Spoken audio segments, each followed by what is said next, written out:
श्री शंकराचार्य भगवान कहते हैं, भगवान की प्राप्ति दुर्लभ नहीं है, पर मुमुक्षुत्वम अर्थात वो हमें मिल जाए ऐसी इच्छा जागना दुर्लभ है।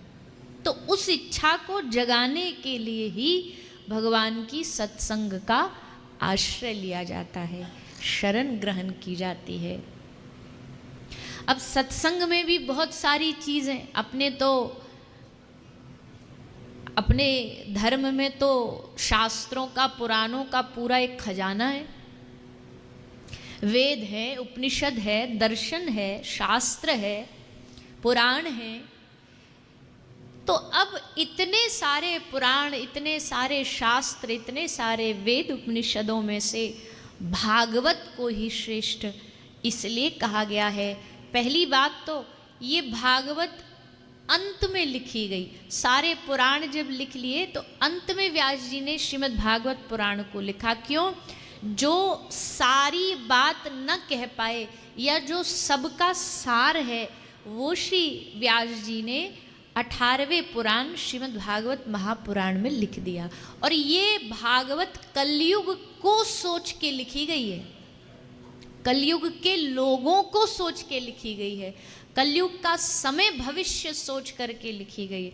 भागवत जी में लिखा है कि सारे संत महापुरुष श्री व्यास जी बड़े चिंतित थे। क्यों चिंतित थे? बोले भविष्य आएगा, भविष्य में क्या होगा, भविष्य में क्या क्या कलयुग में उपद्रव होंगे, वो सब भागवत जी में पहले लिखा हुआ है।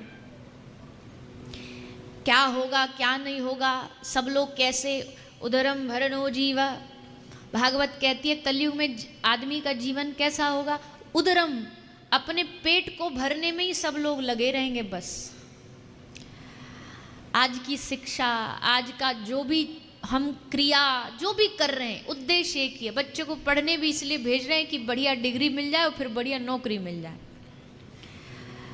लोगों के लिए बच्चे पैसे कमाने की मशीन है, इसलिए उनको शिक्षा दी जा रही है, इसलिए उनको शिक्षा पद्धति से जोड़ा जा रहा है। आगे कलयुग में क्या क्या होने वाला है, श्री व्यास जी ने सब लिखा, सूत जी ने सब लिखा। यहाँ कैसा जीवन होगा, कैसे स्वार्थ से भरे लोग होंगे।